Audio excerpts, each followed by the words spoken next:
Welcome back to another episode of Making Sense with me, John Napolitano. We're here to break down the big questions high net worth families face. You know, the ones your investment guy never talks about.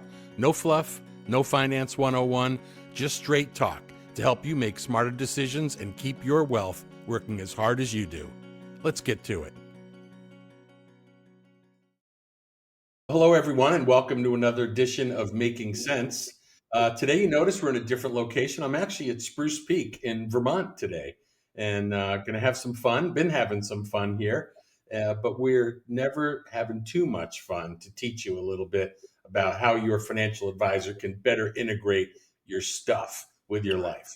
And today, the stuff we're going to talk about is your business. So today's broadcast is intended for people that own a business and for those that advise people that own a business. So this may be for a lawyer, for an accountant, for an insurance agent, for a banker, for a lender, for anyone that's working on an account of a business owner that someday we all know is going to sell, or hopefully they've got a business that's at least saleable. I've got a guest with me today, Mr. Alex Weiss. You've seen me hanging out with him before. Alex, what's happening? Everything and nothing all in the same time, John, but glad to be here and happy you're in Vermont. Yeah, exactly. Me too. Better than Florida today, at least. It's, 60 and cloudy here, 95 and hot in Florida. So I'm happy to be away for a while. My question is, now we've been working together for over 15 years. Wow. Yeah, you are that old. And in the 15 years, we've helped numerous people buy and sell businesses. But today I'd like to focus on those that want to sell their business. And, it's not something they think about every day. They don't go to work every day thinking, well, I'm one day closer to selling this thing and moving on. No, that's not it at all. But it does take some time. So let's talk about the decision to sell a business. How does a business owner come to that decision? And really, more importantly, what I'm looking for is how does a financial advisor like you fully integrate with the client's financial life, business life, and other advisors to see that this is a transaction that is done to maximize value and suit the selling family's lifestyle to the max. So talk about the decision-making process, how you help, when that starts, all the above. Yeah, and I'll start at when it starts. And honestly, the question is, or the answer is never soon enough. Like having that mindset that, don't forget, selling a business is not always a voluntary decision. And I think that is a hard reality for a lot of people to come to. You might wake up for breakfast and something might happen to you. You might not wake up for breakfast and someone actually has to sell the business on your behalf. We'll come back to that later though. So assuming health is fine, you really got to start maybe 3-5 years, given that window of time in advance and we're going to focus on the financials first, even though I don't think that's the most important part, by the way, John, a very important part, but the financials, you got to make sure your books and records are squeaky clean. And you got to start in that first year to say, okay, I have to pretend like I'm in the diligence process and my P&L is clean. I know where every receipt is. I know where all my income is. I know where my client concentration is. I know what my profit is, or sometimes people use the term EBITDA. I want to make sure I understand how this thing operates on a financial level. What are my percentages? What do I have client concentration risks that I need to understand, know about? Because when selling a business, you have to tell the story. And you don't tell it in a single year and snapshot. More often than not, companies are going back 2, sometimes 3+ years to look at your health trends in history. Because if you should have one pop of a good year and the other 2 years prior are okay, they're going to pull away some of that stuff because it was obviously an accident or, maybe it's just a good lucky year, but they're not going to add that to your core value. It'll help, but it's not going to help as much as you think. So that you got to start early enough on the financials. But what I also think most people forget about is you got to figure out what are you going to do after you sell the business. That's really important. And starting that, it doesn't matter if you want to be a professor at the local college, you want to spend more time with family, or you want to start another business because you're either burnt out of the one you're in, or you always had a passion to do something like own a local convenience store. Because I don't know, you love Snickers bars for 25 cents as a kid. I know I did. I don't know about you, John. I did. Hey, they were a nickel for me, dude. It was only a nickel when I was a kid. They had nickels back then? So yeah, they did. So you really got to know what you're going to go to. And so as a financial planner, it's hard for us to actually tell someone what they want but you have to encourage to be hard and awkward conversations, especially for a lot of business owners when money isn't always the number one driver. And they've always had good income. They've done a great job saving. Granted, a lot of their net worth is typically tied up in the business. But Hmm. if they sell for, a few million more, a few million less, it's not going to change the house they're in, the boat they have, the vacations they take. So it's really about figuring out what are you actually going to do post transaction. And if you haven't figured out a plan, it can make that jump. Yeah. What you nod in your head, John. What do you want to say? I want to say that let's stop at the financial stuff for a little bit. There's a lot of forecasting, and when it comes, let's say someone is maybe 5 years out from wanting to sell their business, 3 years out, but they're not thinking about that. You have to kind of do the forecast for them and show them, here's what life looks like without the business. Right. Is that a revelation to a lot of people? It is, and it goes back to the understanding of how to generate the actual income, because most people understand, like, they can look at a state and say, look at all the money I have. Then they say, well, I was used to pulling out a significant amount of money from my business because I had revenue coming in. Now I have this pile of money. What the heck am I going to do with it now? And in understanding what lever to pull and when, we find very helpful. Also, on really two main categories, you have your core living costs and then your large expense costs.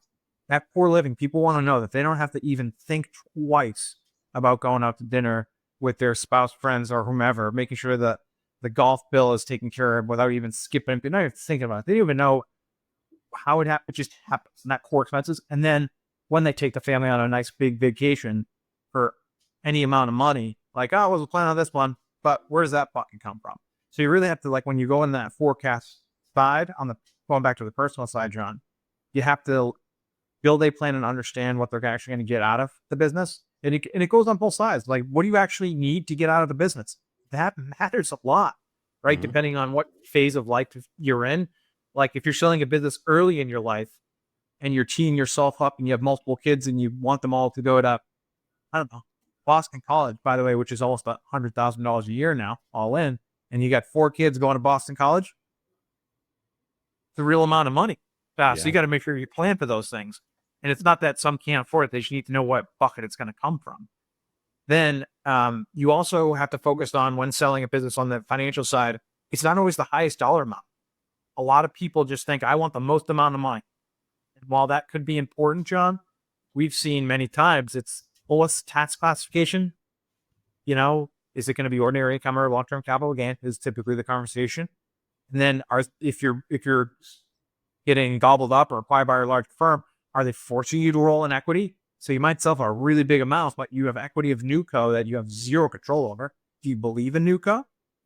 Or as part of your growth, they give you a big number, but it's actually bonus targets on the growth that you actually generate for the new business that you just sold to. So Hmm. you're still humping it, you're working it. So you got to focus. It can't always just be about the number. It's got to be the classification of the number and how it actually falls into your pocket. So that you got to work with a great, I call it a transaction team. You have a great attorney, you have a great CPA, and a great planner, all work together to make sure what and when it falls into your pocket is very important. And I don't know, John, if you want to talk about how potentially escrows work, if that's too much detail for today, but what any transaction of a business, usually there's holdbacks. They stick it in escrow, and sometimes you get it, sometimes you don't. So that goes back to the details and understanding actually what hits your pocket and when. That the forecast is really important. So in the forecast, you're going to find out, get a glimpse of what life looks like without the business, how your lifestyle is going to get funded, but it also gives you a target. Knows now what you need to get for that business in order to hit your target. Yeah, exactly right. And then how many clients are willing to, let's say 3, 4, 5 years early, get a valuation or come up with some independent method that says, yeah, this business is worth that, or getting it to be worth that is not going to be a real heavy lift. Are they willing to do that? It's harder than you would think because most business owners are optimists. That's probably why they got in business, right? They had a great idea. They were hopeful that they could take that idea and make it worth a lot of money. So they think they can just drive it, and they usually are pretty tuned in. I'd say in that 3-year mark is when they get a little bit more serious. And Mhm. part of the reason that we suggest the earlier the better, especially depending on the business and how much value is going to be generated from it. 5 years, if you're planning to exit in 5 years from that date, maybe you get the valuation to understand it. John, maybe do some gifting. great gifting opportunity, because if you Yeah. know you're going to really build up the value of the next 5 years, and you know now it's like, geez, I couldn't spend all that money if I tried. It might be great for tax planning, state tax planning purposes to actually get that valuation. Then also what comes in that valuation, I think is what you're getting at, is it shows your deficiencies. Where are the areas you need to improve? Yep. And I think that is So very step helpful. one, the forecast. Step two, evaluation. That valuation will let you know if you're on target, not on target. It'll give you a bit of a roadmap of the maybe deficiencies or things you need to do to make it be worth a little bit more. If you know then that it's got plenty for you and then some, consider some gifting to save some maybe future estate taxes. And while we're not here to talk about that, but I know what we've done for clients is with those gifts, clients are thinking, hey, dude, my kid's only 28 years old, man. I don't want to give them 5% of a business worth $30 million and see it get pissed away or lost in a divorce to some loser narcissist spouse. But so you can hold it in an entity that protects that so that that person can't attack that, which I guess would be a good idea. Now, the next step might be you mentioned earlier the books and records, because talk about an x-ray, man. They stick that microphone or that microscope in places that you never knew you had. Um, how often is it that you see that a client's incumbent accountants are good enough to really help prepare all that stuff? Not as often as one would hope, because the account that's doing the tax return is great at taking orders and helping the client save taxes in that specific year.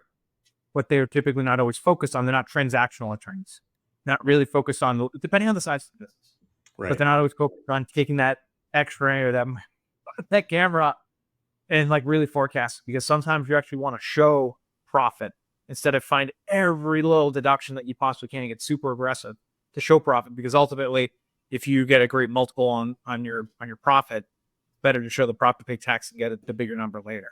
So Yeah. not always, Sean. It's a shock to me. The first years when we started together was a shock to me, but now we just prepare our clients to say, hey, you're working with this person, but we're going to have to bring another part of the accounting team in to do some of these exercises, because this is very specific what they focus on. And they don't just prepare that, John. They help that forecast and then also make sure there's any adjustments that are Yeah. customary in the transactional world. So for my accounting CPA viewers right here, right now, you need to know that in many cases, if you're just a tell them what happened last year tax return financial statement guy, this client is in the process of outgrowing you and outgrowing what you can do for them. So you need to be proactive yourself. And when someone like Alex calls you and says, hey, we're forecasting a sale of this business in 4 years right now, we'd like to prepare a bunch of documentation and schedules as if that sale were tomorrow, because you know what, it might be, right? No guarantee you're waking up for breakfast tomorrow. um, this is where the rubber hits the road as to whether the accountant is going to be able to stay on as the accountant. Yep. Yeah, And in they many act. cases, we need to bring in another firm to at least prepare for that, which unfortunately what means is you, existing incumbent accountant, dude, it's fourth and 10. You are going to get the boot so fast if you kind of are rubbing the grain or going the wrong way with respect to helping to get all that stuff ready. And I'm an advocate of you get that stuff ready now, not the month before you need it. Now, where you were just going is you were alluding to the quality of earnings report. We've spoken to Mark Henry at Citron Cooperman about that. And a quality of earnings report really, what it does is it adjusts your profit and loss statement going back as far as you need to, 1 year, 2 year, 3 years, 5 years, for what does that, profit and loss really look like in the hands of a new buyer. It eliminates expenses like maybe your country club dues that aren't your new buyer's not going to pay for, or a child on this payroll that the new buyer is not going to pay for, whatever it might be. And you've seen those quality of earnings. The price tags get pretty high, don't they?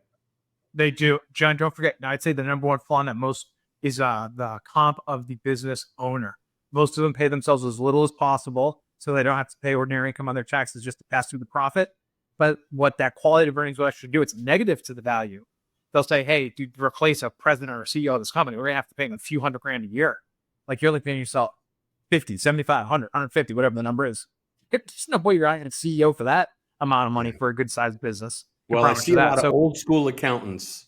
The old school accountants tell their clients to cap your pay at the Social Security max. This way, all your profit pass through avoids Social Security. That is such stupid advice. It's penny wise, pound foolish at the end of the day. yeah, it is penny wise. It helps maybe a little bit in that moment. It feels good, but long term, usually not the best advice. Yeah, for the accountant, that doesn't add real value. Being able to say, I saved you 20 grand in payroll taxes this year. Oh, big deal, buddy. That's not what we're looking for. We're looking to maximize the value of this business.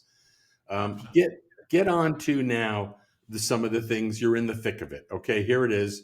It's showtime. Your client says it's time for me to go out and find a buyer for this business. How do you help them do that? And what have you done for your clients in this area? Yeah, what we want to see is typically, do you want to engage in some version of a broker or investment banker of some kind, depending on the size and the value of the business, that has a specialty in your niche. So if they're selling the pizza shop down the street and then the hair salon and your mechanical business that builds widgets, maybe that's not always the right person, the same person. So you really need to find someone in your niche and go deep, test them, make sure that they've actually sold businesses like yours in your niche for roughly the same revenue and value that you've targeted. Because if you do that, they're going to understand all the questions. You are not going to have to get them up to speed, and therefore they aren't going to fumble when they interview the buyers on your behalf. So finding someone in your niche is really important, and that goes for the same thing on the law side. When identifying an attorney, you want to make sure they have experience in your niche. So those two people are really important. Not say there's accountants that know the business as well, really well. You got to have that, but you have to, more often than not, that's looked at pretty well. It's the other two that are overlooked. Any attorney can do is, they buy and sell business all the time. Well, if you don't buy the specifics, you don't understand the nuances within the deal that have to do with, what's a car dealership, and you have to have a certain amount of stuff on your floor plan, John. You have to have a certain amount of assets because of the dealership requirements. And what if you're just dealing with a trader that doesn't understand? Then all of a sudden you're at fault, and now the new car company that you just bought is now giving you crap. That's not a fun position to be in. So find someone in your niche and ride home the diligence with them, which will help your diligence with the ultimate buyer. So you've actually helped people interview intermediaries and help decide who might be the right one for this particular deal. Is that right? Yeah, and ultimately it's the client's decision, but yeah, we're part of those conversations because we want to make sure the tough questions are asked, and you want to see how they respond. You see what they respond, and you should make sure it's not just one. So if you continue to ask those questions and you get some experience in that, the client's got to feel more comfortable taking that next step forward. So that's ultimately what we want. We want to make sure the client's comfortable, and you want to have the client drill. You really want to get to know the person that's selling your business as much as you can, and that they understand how your business actually operates. Now that's a big value add, man, because the large financial companies, the big brand names that everyone knows, they advertise on the Super Bowl, they advertise on every internet channel you go to. They actually don't allow their advisors to consult with their clients on the sale of a private business. Isn't that right? Yeah, that is, unfortunately. And how the heck could that be fully integrated financial planning or financial advice? I mean, it just blows me away. So they deal with someone for 20 years and then they realize, oh, I can't help you with that. I mean, is it that Well, they simple? say, what they'll say is, you should probably interview an investment banker. Let me know when you sell the company. I'll invest your money for you. Yeah, that's big of them, isn't it? Yep. And Ay, they get ay, ay. upset when they go, yeah. How about when it comes to the terms? So, a deal is a deal, an LOI is an LOI, but then in the fine print are the terms. Some of it is a sale, some of it is salary, director's fees, whatever it might be, clawbacks. How do you help review the financial terms for a client? Yeah, I would say this is when you want to talk about fully integrated. You want to make sure the accountant and the attorney and the planner are singing from the same sheet of music. So it's really important for the accountant to understand the basis of your business. So like, actually, what if you sold it, basically what is income tax free to you? That's your basis. It's like, Hmm. using the home example, you buy a home for 200 grand, you sell it for 1,800,000 as profit. Same thing within a business, but businesses are way more complicated. The calculation of basis this is why we start early. Going back to your early comment, when you start, basis on a business is going to be challenging to figure out. Then they're going to be the one to help determine, based on what the attorney has agreed to with the buyer, for what is capital gain, what is ordinary income, and then what are the other clawbacks, holdbacks, and stuff like that. So they actually will help build a forecast. Then they'll hand it off to the planner and say, okay, based on these numbers, are we going to hit that target goal that we set forth before we started this entire journey? Are we on, we off? Do we have to change a term? Do we have to change a duration? Is there a major risk here? And what some of those risks, it's usually not cash at close. But you got to be careful of clawback provisions. Some of those growth hurdles that I said, I mean, forced to put in equity in new co-business that you should do diligence on, even though most people don't, which is, we could have a whole separate conversation about that. In devil's in the details when you want to go down an implementation. For a seller, on the seller side, you also have to know how long you're going to be employed by this company. And it's not because you do or don't want to be, you just have to know. So if you plan to sell and go, and they say, that's great, but you have a 3-year employment contract. Like, yeah, I just want to show up to work. Hey, you're not the boss anymore, man, or woman. Like, someone else is the boss. You're going to be held to the fire, and you don't want to be in breach of your contract. Because I don't know what ramifications that would have, but usually not good. So you just got to be very careful when it comes down to those fine details. And it might not be a lot of money, but it could have ramifications on other parts of the transaction that you've already received that you might have to give back. Mm-hmm. Yeah, so the terms are extremely important. Well, I know you're in the middle of a couple of these right now for clients, and they're very lucky to have you there as a second set of eyes and to help coordinate the efforts of all these professionals scattered around the table. So my last plea goes to the lawyer, the accountant, and the business owner that's thinking it's time to sell. Well, make that decision 3, 4, 5 years ahead of time and start building your dream team now. Okay. Don't be working with your big brand name financial advisor who can't help you. Don't work with the accountant that you graduated college with who handles small business and is not capable of doing a quality of earnings or helping you with all the schedules you're going to need when that diligence microscope crawls in your ear. And don't work with the lawyer that helped you close on your house or do some other menial tasks at all. You need to start building your dream team and specialty team right now. And if you don't have it, well, maybe you start with a financial advisor who's hip enough and well-versed enough to kind of understand how to lay all that out for you. Alex, I think for now, man, we've given people a lot of takeaways, a lot of things that they can get on right now. And I hope that they get on it because it will make their life and their family's lives a lot easier in the future. Thank you so much for your time today. I really appreciate you being here. You betcha, John. Thank you for having me, man. All right, my pleasure. And again, actionable items here from Making Sense, as you'll always find from us. Until next time, enjoy your day. Thanks for tuning in to Making Sense. If you got something valuable out of today's episode, share it with someone who'll appreciate it. And don't forget to subscribe. One last thing. If you love the show, open your app and give the show a 5-star review. Until next time, thanks for listening to Making Sense.